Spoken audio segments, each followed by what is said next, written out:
Fire watched Coco Gauff dazzle into Wuhan Open Finals. Collision young superstar just one match away from glory. The city of Wuhan pulsed under the October sky. Neon lights reflected off the river, the air thick with anticipation. Inside the Optics Valley International Tennis Center, the crowd roared as the new queen of American tennis stepped onto the court. Coco Gauff, 21 years old, fearless, focused, and just one match away from something extraordinary. Every step she took echoed like destiny. Every swing of her racket shimmered like lightning. Every cheer that rose from the stands carried one message. This is her moment. Coco Gauff wasn't just playing tennis anymore. She was creating art. The rise of the Phoenix. How she got here. To understand the weight of this moment, one had to retrace her journey to the 2025 Wuhan Open, a campaign that had turned into a masterclass in resilience, precision, and power. Round 1, the awakening.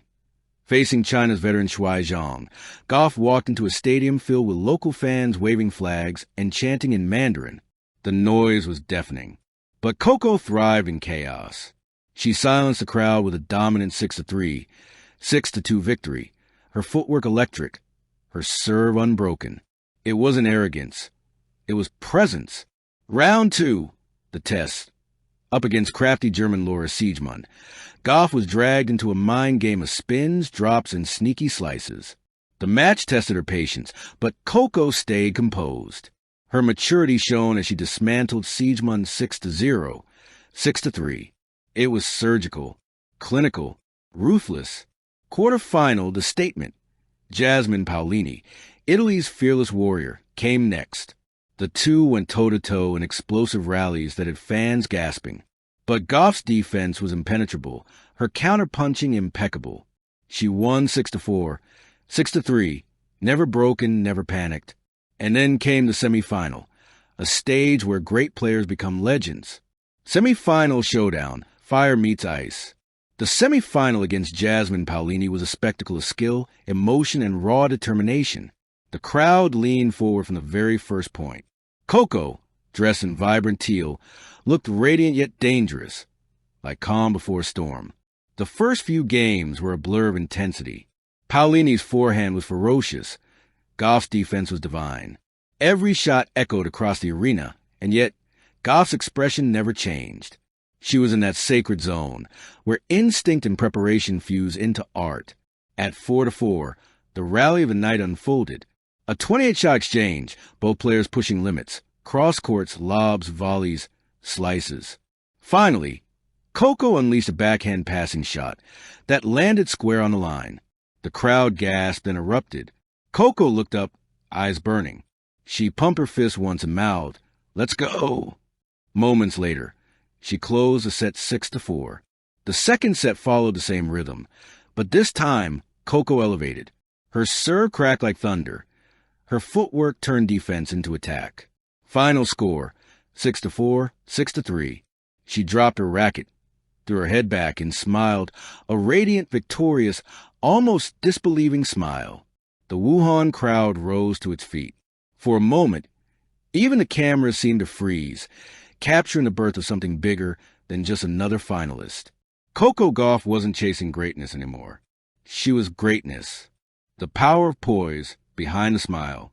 Off court, Coco Gauff is calm, articulate, even soft-spoken. But behind that serenity lies steel.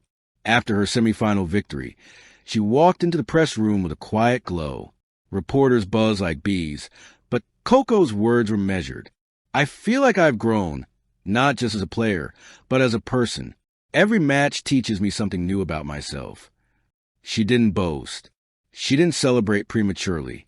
She talked about learning, about gratitude, about the work still to be done.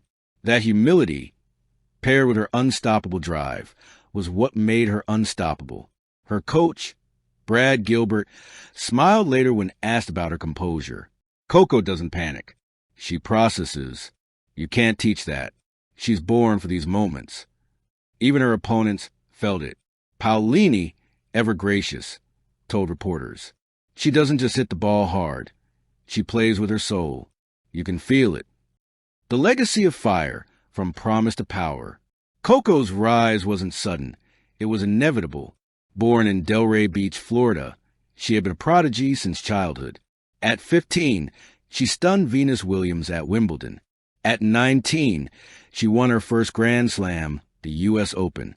And now, at 21, she stood at the peak of her powers. But it wasn't easy. The weight of expectations, the critics, the constant comparisons to Serena Williams. It was enough to crush most young stars. Coco, however, turned it into fuel. She didn't try to be the next Serena. She became the first Coco Gauff. In interviews, she often said, "Pressure is a privilege.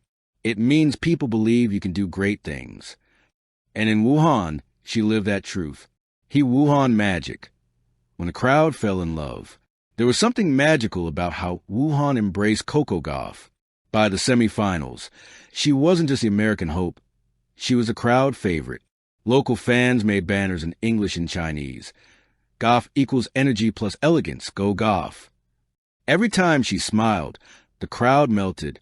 Every time she slid across the court, fans gasped. Every ace she hit drew thunderous applause. After her semifinal win, she stayed on court, waving to the stands, signing balls, taking selfies. The Chinese crowd chanted her name rhythmically, "Cio Cio, Cio Cio," until she laughed and did a playful bow. That connection, player people, heart to heart, made her victory more than just sport. It was emotional. It was human. The calm before the storm, the night before the final. The night before the final, Wuhan's skyline shimmered outside Coco's hotel room. She sat by the window, a notebook open on her lap, jotting down reflections, a habit she'd kept since she was 16. Tomorrow it's just another match. Beyond the title, what Coco's victory meant. Coco Gauff's Wuhan triumph transcended sport. It was a symbol of persistence, faith, and the beauty of growth. For fans, it was an affirmation that hard work still conquers hype. For young athletes, it was a reminder that greatness is built. One match, one loss, one lesson at a time. Sports networks called it Coco's coming-of-age encore. Social media exploded with clips of her match point, her tears, her radiant smile. Hashtag Gauff Glory trended worldwide. And in every replay, every photo, every cheer, you could feel the same truth. Coco wasn't just a champion. She was an inspiration.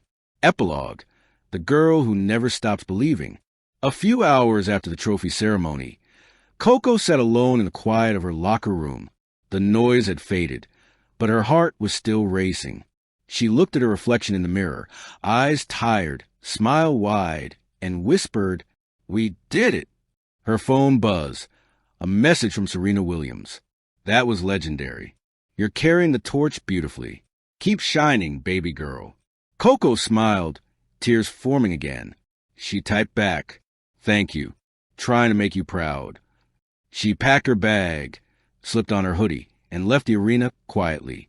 Outside, a few fans were still waiting, holding signs. She waved, signed one last ball, and disappeared into the Wuhan night.